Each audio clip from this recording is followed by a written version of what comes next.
அன்பு சகோதர சகோதரிகளே அனைவருக்கும் வணக்கம்.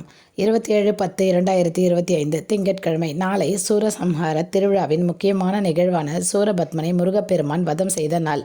பக்தர்கள் கந்தசஷ்டி விரதத்தின் முக்கியமான நாளாக இது கருதப்படுகிறது. இதில் பல சிறப்பு பூஜைகள் மற்றும் நிகழ்வுகள் நடைபெறும்.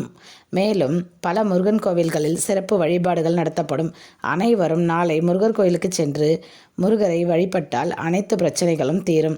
22/10/2025 முதல் 26/10/2025 வரை இந்த 6 நாட்களும் விரதம் இருக்க முடியாதவர்கள் நாளை ஒரு நாள் மட்டும் விரதம் இருந்து முருகப்பெருமானை நினைத்து நாளை முழுதும் அவரை நினைத்து முருகா முருகா என்று அவர் பெயரை மனதார நினைத்தும் உச்சரித்தும் முருகப்பெருமானை வணங்கினால் நம் வாழ்க்கையில் உள்ள அனைத்து கஷ்டங்களும் தீர்ந்து நன்மைகள் நடக்கும். 28/10/2025 செவ்வாய்க்கிழமை அன்று முருகப்பெருமானின் திருக்கல்யாணத்தையும் பார்த்தால் மிகவும் நன்மை. திருமண தடை இருப்போர் முருகப்பெருமானின் திருக்கல்யாணத்தை பார்த்தால் மிகவும் விசேஷம். நன்றி, வணக்கம்.